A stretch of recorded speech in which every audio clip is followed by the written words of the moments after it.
There's a number of myths when I talk to individuals when they hear that I've had a radical prostatectomy. A lot of times they quickly say, oh, you can't have sex. Or, are you wearing a pad? Or how many, you have to wear a pad for the rest of the life? So, like I said before, this operation's been around for a long time. It's continually improving. And there are a lot of myths and misnomers. Not only, yes, you can have sex.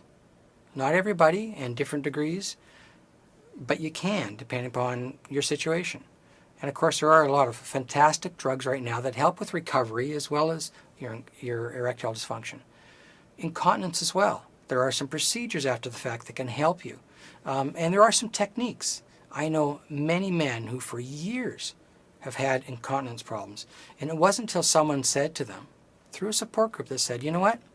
You should go to an incontinence clinic. Were you aware that there was one? And they say, no, I wasn't aware. They go to the clinic, and miraculously, within a couple months, a lot of them don't need any type of pad or situation. And it's made a huge difference to their life. They feel that it's not a burden, and these items aren't dragging them, slowing them down. So what's important here is to have that right expectation and to be proactive and get ready for that and do your homework. A lot of them are myths and hearsay. Another myth I run into all the time when people talk to me about a radical prostatectomy is that I'm too old, or I can't have that. I'm 70 years old. I don't think age really has a lot to do with it. It's really your personal situation. What your prognosis is, where the cancer is, what's best for you in that situation, but also your physical health and your other personal health issues. Many men, I keep telling people 70 is young.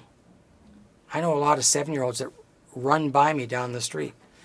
And for them to have a radical prostatectomy is not a big issue at all. Very effective and works well. So don't let anybody tell you you're too old. That doesn't work for you.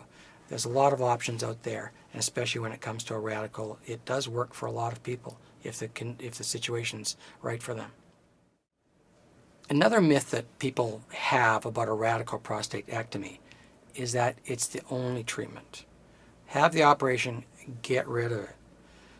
Nowadays, in the last 10 to 20 years, there's been an introduction of a lot of alternate treatments. Variations of radiation, different types of focused type of treatment on the prostate. So it's important that you take the time to understand all the different treatments and what works well for you.